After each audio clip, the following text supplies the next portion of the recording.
Becca, and welcome back to our study of the book of Philippians from the Bible. Woohoo! Now, we have been studying and looking at one of its main themes, joy. Do you remember what joy is?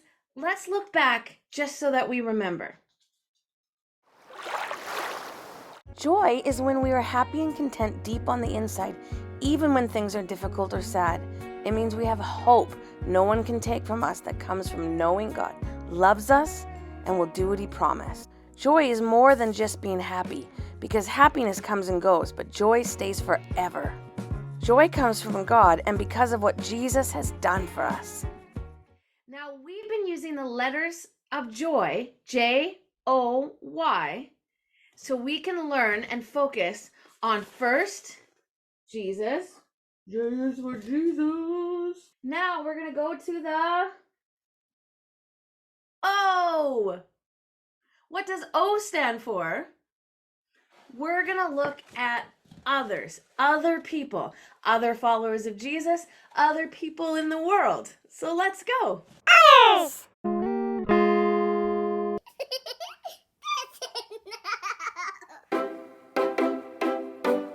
Let's jump into the book of Philippians and read a verse from chapter 2 now.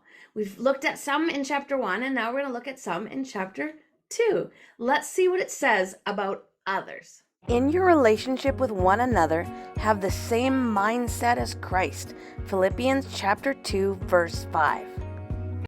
What's the mindset of Christ? I can't know how to treat other people if I'm supposed to use the mindset of Christ, but I don't know what the mindset of Christ is. Well, we know that Christ is Jesus. So the mindset of Jesus. Now, mindset isn't just about what you think. It's actually about what you think and believe and then what you act on. So the actions you do out of those thoughts and beliefs. That comes up with a whole mindset. You can look at it another way. Let's play a little game. I'm going to tell you an opinion. Like, I think rabbits are evil. What? And you're going to say agree or don't agree. Are you ready? So I'm going to say a statement and you say I agree or I don't agree. Ready? Ice cream tastes like poop. Agree or disagree? Being outside is better than being inside. Agree or disagree? Getting up in the morning is hard. Agree or disagree? You should walk upside down on your head. Agree or disagree? You should eat only candy for the rest of your life. Agree or disagree? So what if I said, do you agree that we should eat food in our life? Yeah, you agree, because if you don't eat food, you're not going to live for very long. You need to eat food. So you would agree. Makes sense. Do you agree that you don't want anybody to hurt you? Yeah, I don't want anybody to hurt me. I agree. I totally agree. So there are some things where we're like, oh yeah, because we're obviously going to agree on the same things. There are really important thing is to agree with Christ, to agree with Jesus. Having the mindset of Christ is to agree with Jesus and to agree with the way of Jesus. So if Jesus says, this is the way we're going to do it, we're like, yep, I agree. That is to have the mindset of Christ. It's becoming like Jesus, but our thoughts and our beliefs that turn into actions are the ones that Jesus would do. What would Jesus do? We agree with the way of Jesus. We agree with God. So Jesus, we already learned, put Jesus first. So let's go to Jesus first to learn about some of the ways that we need to be with other people. He's our big example.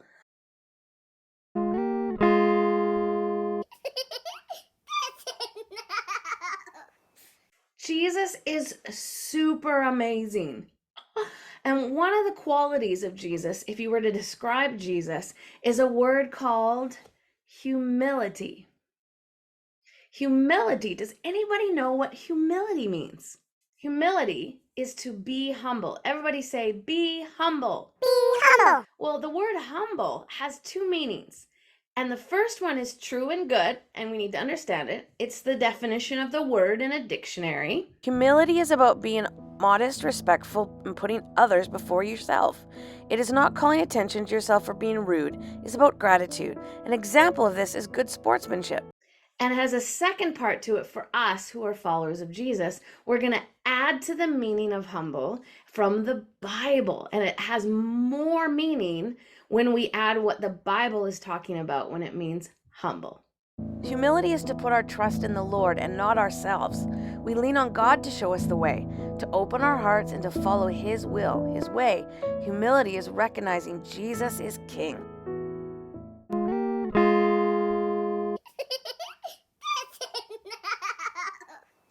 When we're talking about having the mindset of Christ, agreeing with the way of Jesus, we can look at if this is the way of Jesus, and what if this were me? In order to agree, I need to fit in here. Is it going to fit in?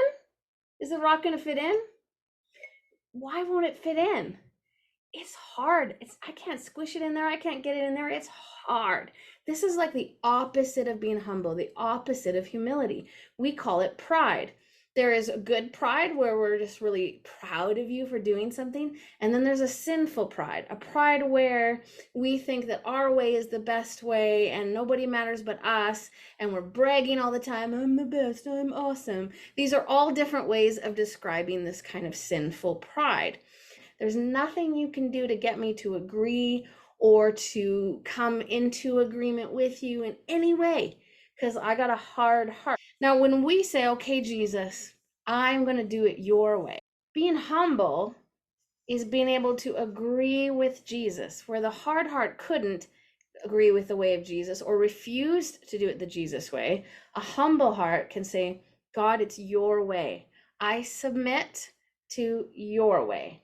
And then you're like this cloth, you can mold into that, into being like Jesus, into agreement with Jesus. This is having the mindset of Christ. So you need to be humble to have humility in order to do this.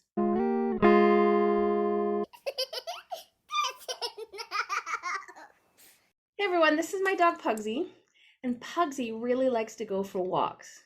Oh, see, he knows that word. He loves it. When he sees this, he's like, are we going? See, he's like, what?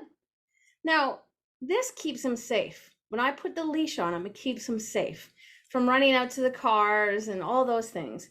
But if he was on the leash and tied up all day, every day, do you think he would like it? He doesn't mind the leash when we're on a walk, but he wouldn't like to be tied up all day, every day. Yeah, it wouldn't be nice. We're not going to go right now. I'm sorry. I'm busy talking to the kids. I know. Now, it's sort of like chains. It's like if chained up. Now, when we don't have humility, when we are led by we have proud hearts instead of humble hearts, it's like being chained up every day, all day. And humility is freedom from pride and arrogance and all those things. And it's not, pride isn't something that's good for us. It actually is bad for us. It chains us up. But humility frees us. What do you think of the chains? That's not nice, is it? Do we break the chains? Yeah, ready? 1, 2, 3. Oh, freedom!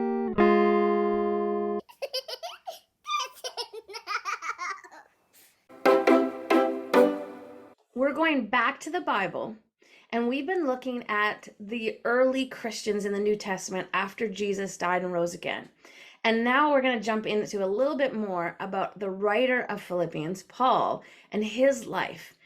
In Acts chapter 14, it talks about when Paul and his friend Barnabas went to Lystra. While in Lystra, Paul and Barnabas saw a man who had been lame from birth. He had been sitting and listening as Paul preached.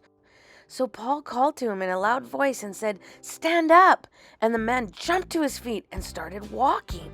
The crowd saw this, started shouting in their local dialect, "These men are gods in human form." They decided that Barnabas was the Greek god Zeus and that Paul was Hermes. So the priest of the temple of Zeus, which was just outside of town, And the crowd bought bulls and wreaths of flowers to the town gates, and they prepared to offer sacrifices to the apostles. But Paul and Barnabas tore their clothes in dismay. Friends, we are merely human beings just like you. We have come to bring you the good news that you should turn from the worthless things and turn to living for God who made everything. It is God who sends you rain and gives you food and joyful hearts. Just then, some of the Jews that were persecuting them arrived from Antioch. They won over the crowd. They stoned Paul and dragged him out of town, thinking he was dead. But as the believers gathered around Paul, he got up and went back to town. Amazing! Can you name anybody who's famous? That means that a lot of people know who they are, maybe because they're on the TV or because they're a singer or because they have a really important job that a lot of people know about. Well, sometimes people go crazy when they meet somebody famous. Have you guys ever seen this on a cartoon or on TV, or you've ever been somewhere where people are just going crazy because somebody had walked into the room or somebody was coming or somebody was on the stage? Have you ever seen that? Well, in Paul's day, they had idols that represented these things called, well, we call them gods, but they're not the one true God that we know. But people had these ideas about these sometimes real humans or sometimes made up humans, and they were really famous, and they were like perfect or amazing or powerful, or something about them made people go, oh, they're better than everyone. It's amazing. And that's what they were thinking of Paul and Barnabas. They were like, oh my gosh. And Paul and Barnabas is like, no, this is about Jesus.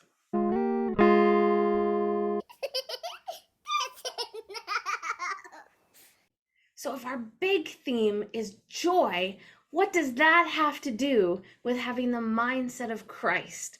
What does that have to do with how we treat other people? What does that have to do with humility? Imagine you're really thirsty and you take a cup and it's empty. You're going to want to do everything you can to fill it because you're so thirsty. What if you were even like practically dying of thirst? You're going to do whatever you can to get water. Now, if you're that thirsty, you're not going to be able to help anyone else because you need the strength. So you've got to get some water for yourself. You've got to think about yourself. So if you had a full glass and you weren't thirsty at all, and someone comes along and says, I'm thirsty, you're like, oh, no problem. Everybody's happy. So if you have joy, which is something that's deep on the inside, it's not just happiness. Remember, it's bigger than that. And you're content. You're not having to just look out for yourself. I need water, I need water. When someone else comes along and they've got an empty cup and you're like, sorry, I can't help you, right? I got to worry about me. So joy and humility are kind of like friends. You kind of can't have one without the other.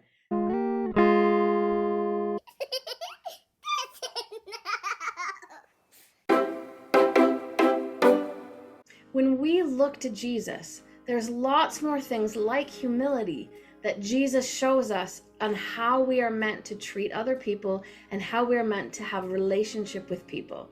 Jesus wants to show us the way, and that's what this verse that we've been talking about and the story we looked at today is showing us to look to Jesus on how we're supposed to treat other people, how we're supposed to connect with other people, and how we're supposed to have a relationship with each other. So what are some ways in our everyday life that we can be more humble?